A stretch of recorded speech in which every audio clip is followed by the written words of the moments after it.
think it's fair to get started. Okay, well, this will be helpful, probably even maybe people who are attending live might want to go back and view it later anyways, because my goal for today is to basically walk you through step by step what you need to do here to file your BOI report with FinCEN for your entity, so that you don't have to hire someone to do it. I am more than happy to be hired to do this, but I think it's pretty simple, straightforward, and I want to make it easy for everyone to go ahead and do this. So welcome. My name is Stephanie Berg, and I am an attorney and naturopathic doctor and attorney for WeTreat. And the goal of today's presentation is to give you a little bit of background about this new law that's going to require you to give some information about yourself and your entity, and to show you how to fulfill the legal requirements so you can basically get this done in about 5 or 10 minutes, hopefully, when you watch this or right after you watch this. So what this is, it's as of January 1st, 2024, a new law went into effect about corporate transparency, mandating beneficial ownership information. So the government is looking to know who owns entities for all new and existing business entities that are registered in the United States.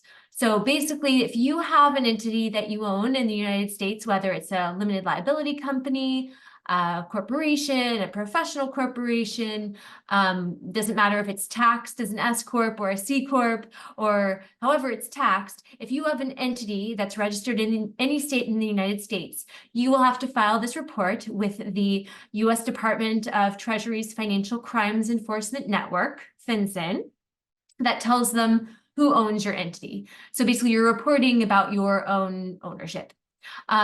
And all of you as clients of WeTreat, utilizing WeTreat's professional corporations for your practices, you do not have to worry about filing this for the professional corporations. WeTreat, it's taking care of all of that. So don't worry about that. Don't worry about the PC filings. But you should, and you do need to file a BOI report with FinCEN, BOI standing for Beneficial Ownership Information. You do need to file this report for your management company. So most of you have an LLC or a corporation that you use as your management company that you own, and you'll need to file the report for that entity. The information that you will be required to provide is your location, your state of registration, and information about yourself and any other people who own the management company. Again, you don't have to worry about the medical directors because they don't own your entity. You only worry about your own entity. I think what probably would make most sense is if I walk through how to do a filing, because I think that might, it just might explain things. It's very simple to do, but key information, sole proprietorships don't need to file a BOI report. I don't believe anyone here probably has a sole proprietorship as their management company. If you have any other businesses outside of your med spa business and you have an entity for that, like let's say you are holding some properties, some rental properties in an LLC, you need to file a BOI report for that LLC. So just, remember this, I'm giving this talk relating to your WeTreat business, but it also is applicable to any other entities that you have that are out there. If the entity was formed prior to January 1st, 2024, you basically have a full year to file the BOI report. So you have until December 31st, 2024 to file the BOI report. So if your entity was existing last year, you will have all the way until December 31st, 2024 to file this BOI report. I wouldn't wait because you'll have a likelihood to forget. Just get it done with. If you fail to report, the penalty is $500 a day. So it behooves you to just do it. It takes 5 to 10 minutes to get it over with. If you're forming an entity on or after January 1st, 2024, and before December 31st, 2025, you have 90 days from the date of formation to file your entity's BOI report. And then they're probably going to change it so that if the entity is formed, and this is in the future, after January 1st, 2025, you'll only have 30 days from the date of formation of an entity to file the entity's BOI report. So for now, just worry about if you have an existing entity or you've just created an entity in 2024. If you have an existing entity, you have a full, basically, well, not a full year anymore, 9 months, basically, left to file your BOI report. If you have formed an entity in 2024, you have 90 days from your date of formation to file this report. And it's pretty straightforward to do online. I think, yeah, maybe what I'll do is go ahead and share my screen and walk you through how to do it yourself. Okay, can we see that? Yeah, looks great. Okay. This is the Financial Crimes Enforcement Network, FinCEN is what you'll hear. This is their FAQ page about the beneficial ownership information reporting. So if you do have any questions about anything that I've talked about, they have some really good explanations here, actually. But I think I probably will go over most of it. So you know, I'm giving the summary version, so you don't have to read all of the detail. But they have a very good FAQ here if you are interested in reading. It is at fincen.gov/BOI-FAQs. For the actual filing, you will go to the BOI homepage, which is fincen.gov/BOI, and you'll click File a Report using the BOI e-filing system. This Create a FinCEN ID is optional, and what this is if you are an individual who owns a lot of entities, and you don't want to have to go through the process of putting in your personal information every single time, which will require you to put in your name, your birth date, your home address, and upload a copy or a scan of your passport or driver's license. If you don't want to do that every single time, or you're going to have to give this, let's say you own 25% or more of an entity, and someone else is filing on your behalf and you don't want to give them all of your personal information, you can create a personal FinCEN ID for yourself.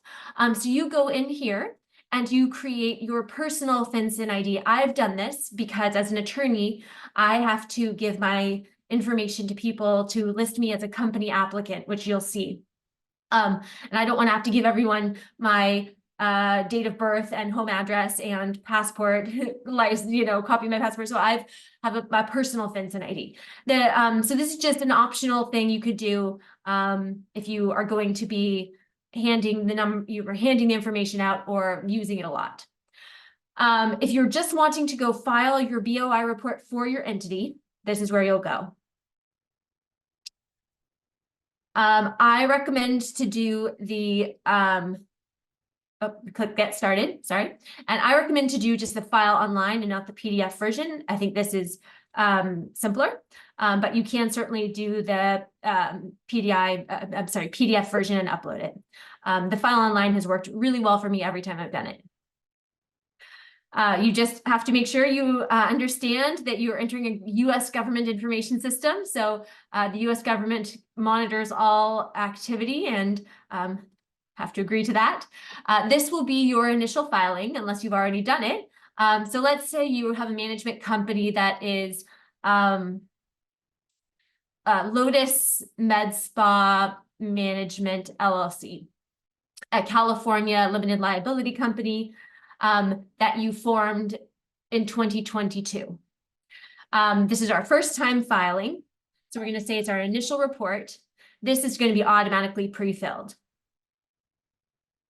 It's going to ask for the name. So we're going to say Lotus Integrative Med Spa Management LLC. And for this, we're going to select the identification type. If it's a corporation or an LLC, you probably have an EIN. So you're going to put in the EIN for the LLC or the corporation. And then you're going to select country. Oh, nope, doesn't even let you. Here we go.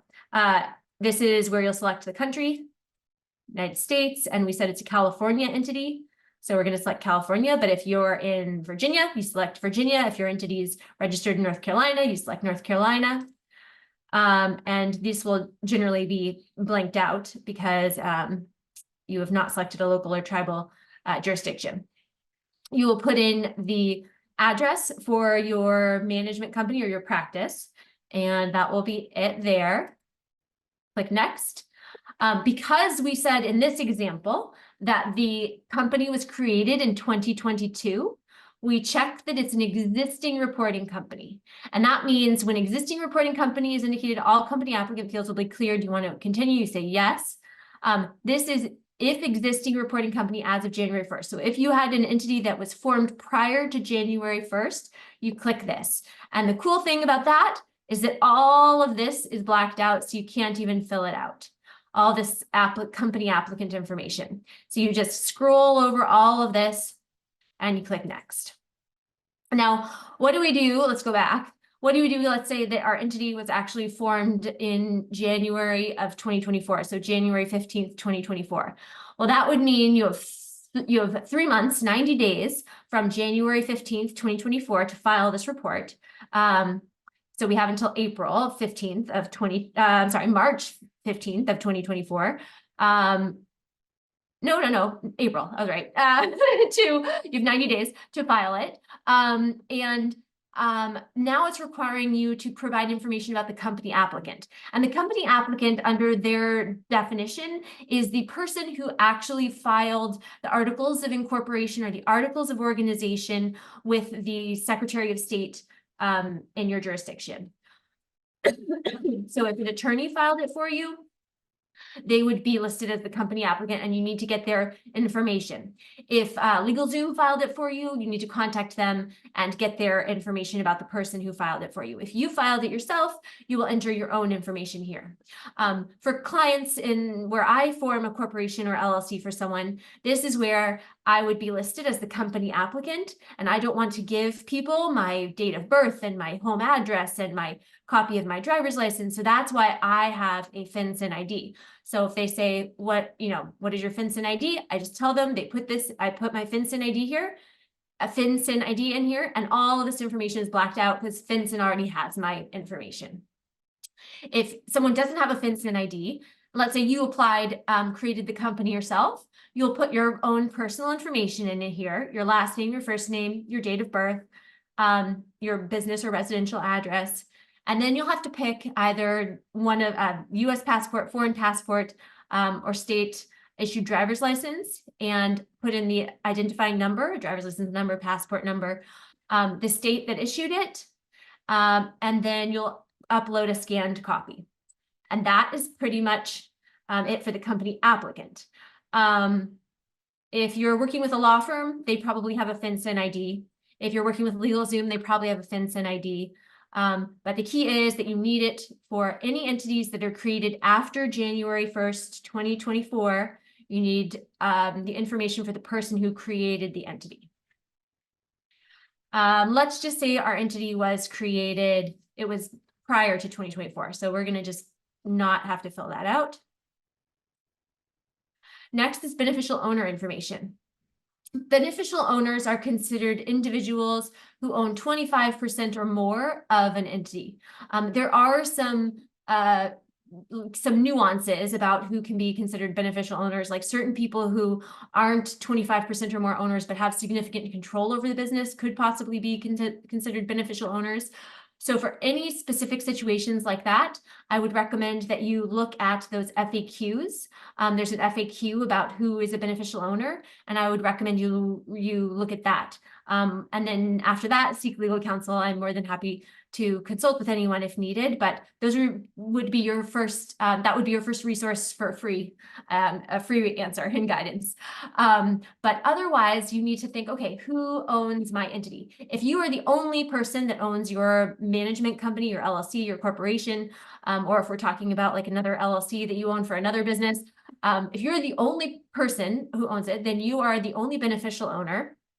And if you have your personal FinCEN ID, you can put that here and don't have to worry about all this. But if you don't, then you go down here. You are not an exempt entity. You go down here and you enter. So yeah, you just ignore 36 if you don't have your own FinCEN ID, ignore 37. And then 38, you will enter your personal information here, your name, your date of birth, your home address, and your passport or driver's license information. And you click next and you'll click submit. And that's pretty much it. This is information of the person submitting the filing. So if you're doing your own, this will be your information here. The key is that you want to list all beneficial owners. So if you have, let's say there's 2 of you that own your corporation or your LLC, after you put in the first person's information, so you finish all of this, you drag your copy of your driver's license scan or passport scan here, you'll want to scroll back up and click add beneficial owner. And then it'll say beneficial owner 2 information. So here will be beneficial owner 1's information, and you can confirm all that's correct. And then you'll have beneficial owner 2 information. If you need to add beneficial owner number 3 after you get done doing this, you can definitely add a beneficial owner number 3, all the way up to however many you need. You probably don't need more than 4 though, because beneficial owners are 25% owner or more. So it would be, you know, depending on the situation.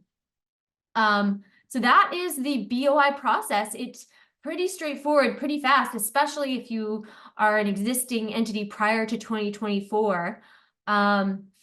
Let's see, I would love to take questions if anyone has any.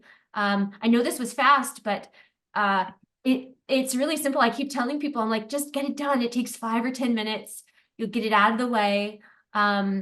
You know, as I said, you've got to do this for all entities that you own. So there may be other entities you should start thinking about. Like, do you own any other entities besides the one you use for your med spa business? But other than that, I think that is all I have. Thank you for bringing this to our attention. We were talking about, a lot of people might not know about this new requirement, so this is very helpful. Everyone, just so you're aware, I think everyone is muted by default on webinars, but if you do have a question, Dr. Berg can unmute you. You can, we have a Q&A down here. You can either type in your question or you can digitally raise your hand. So we know you have a question and we can unmute you. And I do see one about, is this an annual filing? And no, it's not actually. It is a one-time filing, but if anything changes, I'm glad you asked that question. If anything changes, you will go back here. So let's say you sold part of your company, or your address changed, or just any of the information that we entered changed. You will come back to this, the BOI filing system, and click get started, prepare and submit BOIR report. And this one, you're going to either correct if something was not correct in the prior report, or update if something changed. So you'll say, let's say you sell, 25% to someone, and so now we have a new beneficial owner to add. You're going to update the prior report, and reporting a company associated with latest report. Yeah, okay. They're just telling you that you can't select this for an initial report. You will update the prior report and basically have to go through the whole process that you did before to just put in the correct information now.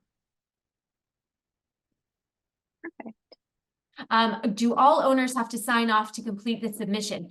Great question. For each entity, you should make one person the person who's going to do this, because you don't want this to be reported multiple times. The company needs to report once, and all beneficial owners should be included under that.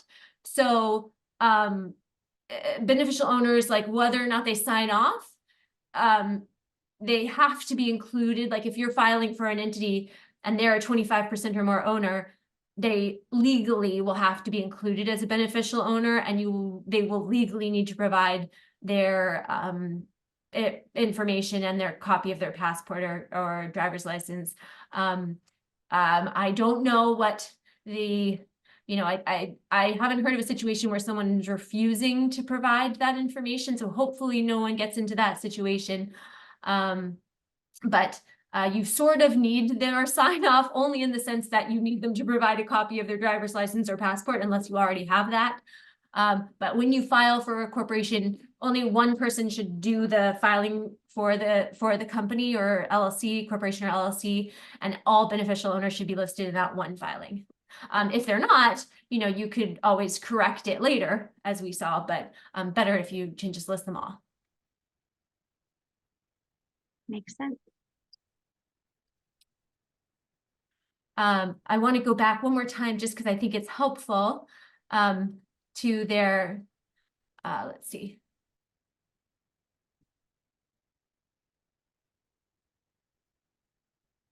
They have a really good a really good set of resources. So there's, I didn't even realize this. There's a step-by-step instructions. So that's really nice.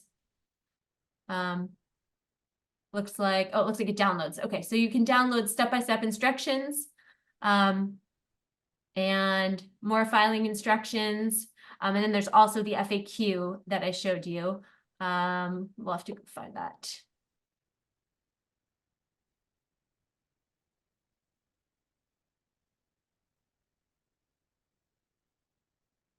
There we go. Let's see, we can find it on their FAQ page here. So at finson.gov/BOI, this is sort of like the homepage for everything. This is where you'll find the FAQ. And it talks about when do you need to report, why your company should report, what is a reporting company, who's the beneficial owner. As I mentioned, it's 25% or more ownership, but also anyone who has substantial control. And the definition of substantial control is a senior officer, someone who has significant authority. So they go through the definitions here. If anyone has questions about who is a beneficial owner, I think this is the best place to look first for your specific situation. And then if you're not clear, then to seek legal counsel. But so this FAQ is really great.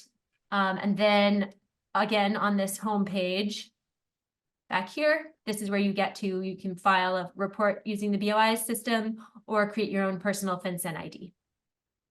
Perfect.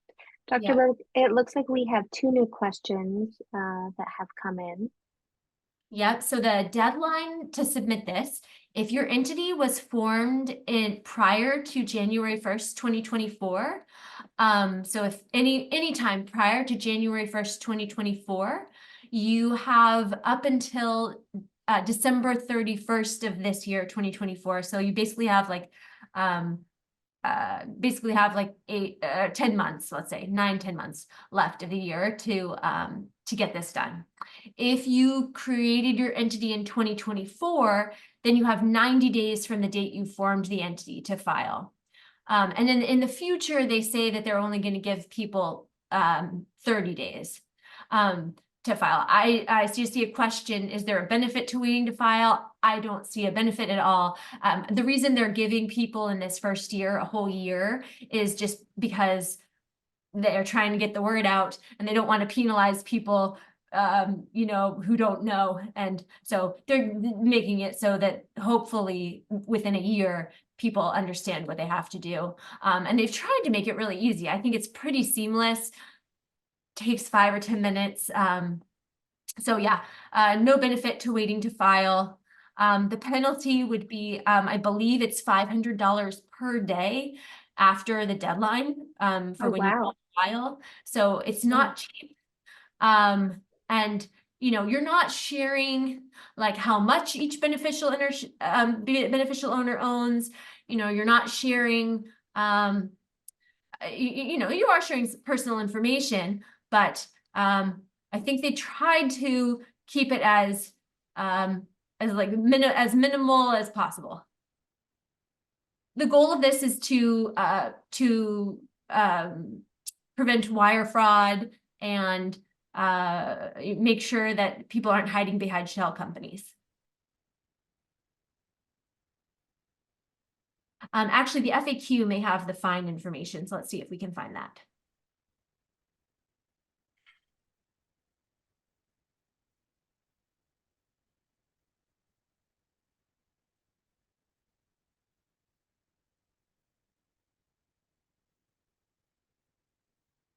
Dr. Berg, if anyone is running into any issues while they're trying to complete this filing, is there any kind of service that you are able to provide to assist with these filings? I certainly can. I would just, yeah, I have a flat fee that I was going to charge to do this, but I can also just charge my hourly rate to assist. Okay, Yeah. perfect. So if anyone needs any assistance, you can reach out to WeTreat, your project manager, or info@wetreat.io, and we can connect you with Dr. Berg if you need assistance. Yeah. If we have an entity that will be dissolved in 2024, do we need to file anything or disregard? That's a great question. I would, if it were me, I probably would go ahead. Let me just see here. Give me 1 second. I just want to see if there's an option for to quickly tell them that you've terminated an entity.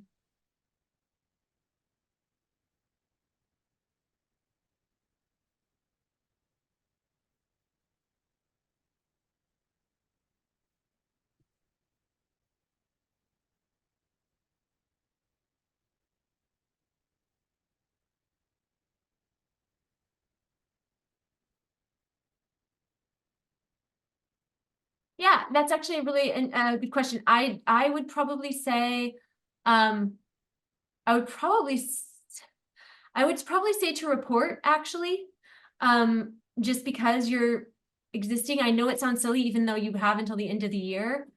I'm not sure about that question, actually. It's a really good question, and let's actually see if they have something in the FAQ.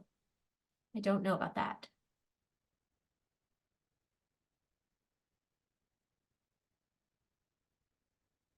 That's a great question. That's a good question.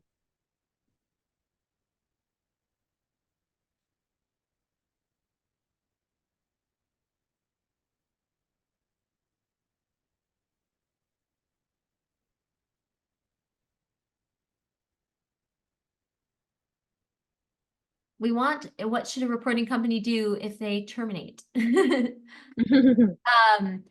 might be, though, that they don't actually care if you're terminated, which is why I'm thinking maybe you should still file, because they probably want information about just any existing entities that have existed. But let me see if I can find that information, and then I'll Amanda, maybe I'll get back to you and we can share it with the attendees. Absolutely, yeah. Okay. We can. The question about what is the penalty? What happens if a reporting company does not report beneficial ownership or fails to update or correct the information within the required time frame? FinCEN is working hard to ensure that reporting companies are aware of their obligations to report, update, and correct beneficial ownership information. FinCEN understands this is a new requirement. If you correct a mistake or omission within 90 days of the deadline for the original report, you may avoid being penalized. However, you could face civil and criminal penalties if you disregard your beneficial ownership information reporting obligations. What penalties do individuals face for violating BOI reporting requirements? As specified in the Corporate Transparency Act, a person who willfully violates the BOI reporting requirements may be subject to civil penalties of up to $500 for each day that the violation continues. That person may also be subject to criminal penalties of up to 2 years imprisonment and a fine of up to $10,000. Potential violations include willfully failing to file a beneficial ownership information report, willfully filing false beneficial ownership information, or willfully failing to correct or update previously reported beneficial ownership information. So I would just go ahead and get it done. Yeah, that sounds pretty very serious. So it could add up quickly. Yeah. Oh, and actually, this actually gets us to the question of, do all members need to sign off?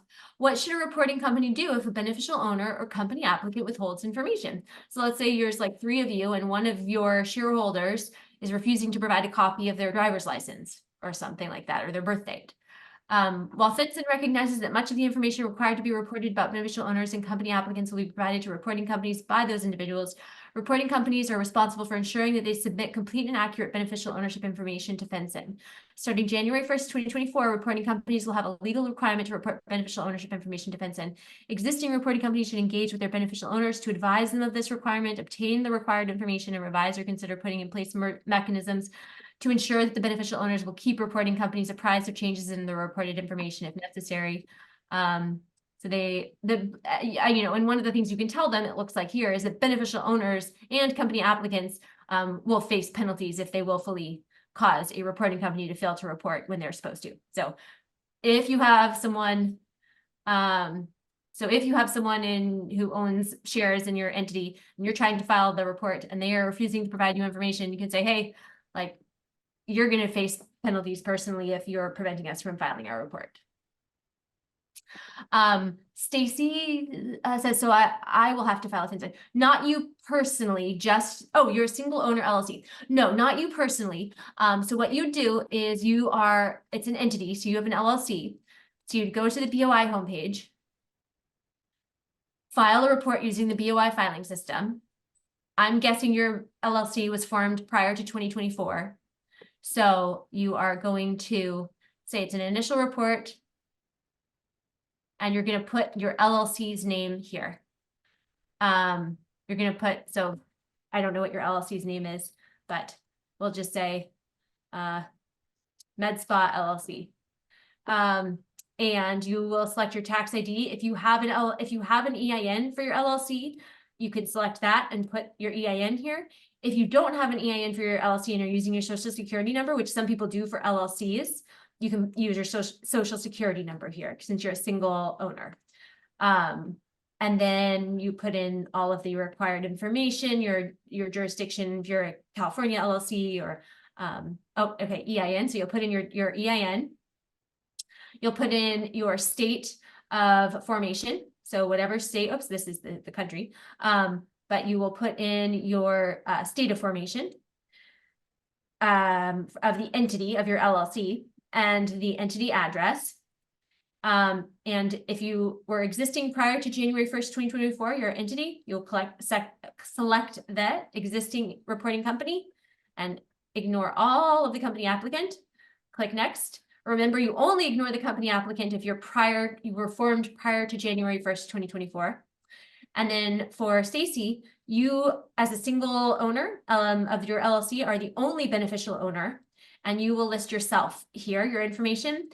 You probably don't have your own personal FinCEN ID or need to get one. So you just scroll past 35, 36, and 37, and you enter all the information here in 38 through 51. Your home address, your date of birth, your name, and your passport, driver's license information, and click next. And if you submit yourself, you'll put your name and information in here as the one who's submitting the information. You agree and confirm that all of it's true, correct, and complete, and submit. And what I can't show you, because I'm not doing one right now, is you will get a page that lets you download a transcript, and you will want to save that transcript with confirmation number and maybe take a screenshot also. They don't email it to you, so make sure you take a screenshot and download that transcript or print it. And it is totally free to file this. That would be hard for them to get everyone to pay to file this. I think they're having trouble with people filing in the first place. So totally free to file. That's great. Yeah, I think a lot of people just are unaware about this requirement in general. That's why we were so excited to do this webinar and shed light on this new requirement. Yeah. Thank you all for your questions. Oh, they're great. Yeah, they're great questions. The only one is I just don't know. That's what happens when what happens when you terminate, because they don't seem to have a place on the update to terminate, like that says, oh, I terminated this entity, which is odd. Because there should be something in this one if we were to click through where we were going to say, we're terminating, and I don't see that. perhaps we can inquire with them, and when we get a more definitive answer, we can let everyone know. Yep, exactly. I think that is what we're going to have to do. So for the person who asked the question about both, do you have to report if you have an entity that was, well, I guess the question is, was it existing prior to 2024 and you're closing it in 2024? Do you still have to file? Yeah, I don't know if it makes a difference if it was formed in 2024 and you're closing it in 2024, but we will find the answers to those and let you know. Perfect. Thank you, Dr. Berg. Are there any more questions, anyone? You can type your question or digitally raise your hand and we can unmute you.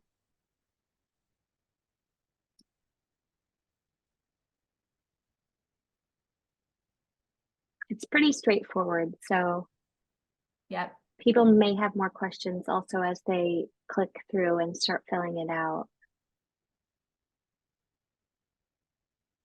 Exactly, but pretty straightforward.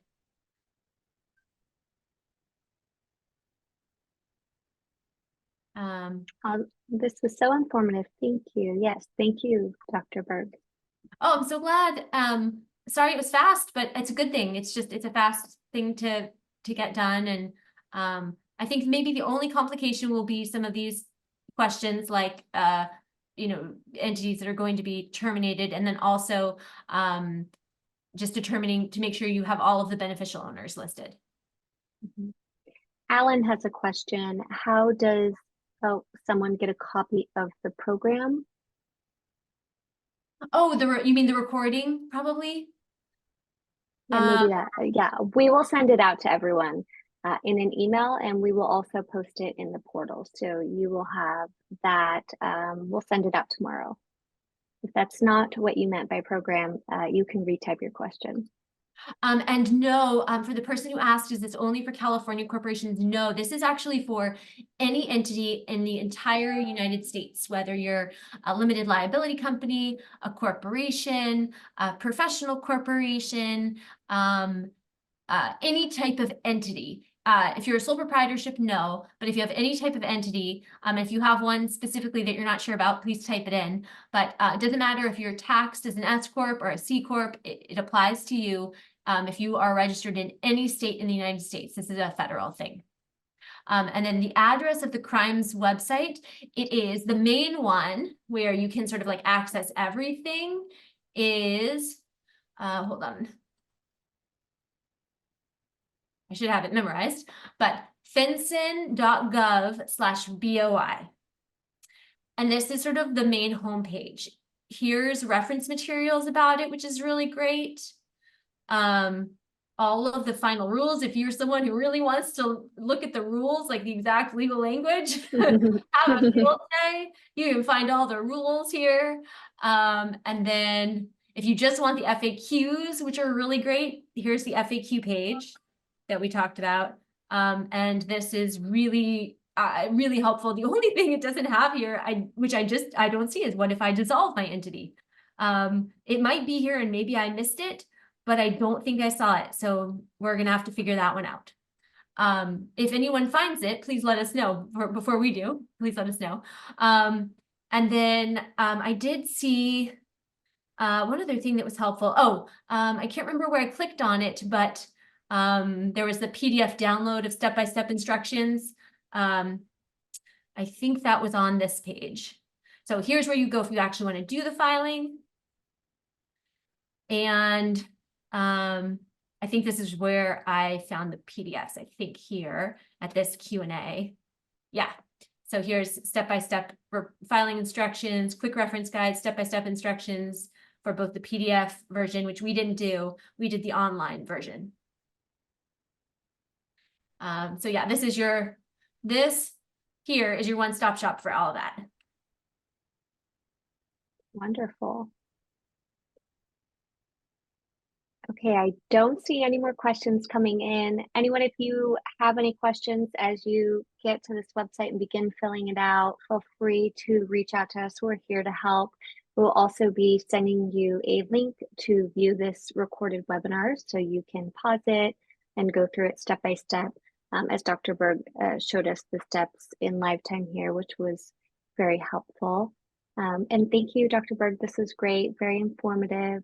We will be doing more webinars like this, shedding light on different requirements that otherwise we might not be aware of. Perfect. And be a good friend and family member and tell all your friends and family members that they need to do this as well. Definitely. Yeah, I think there's a large group of people that are unaware Oh of yeah. this. Yeah. Unless you talk regularly to sometimes people are hearing it from their accountants or from an attorney, but yeah.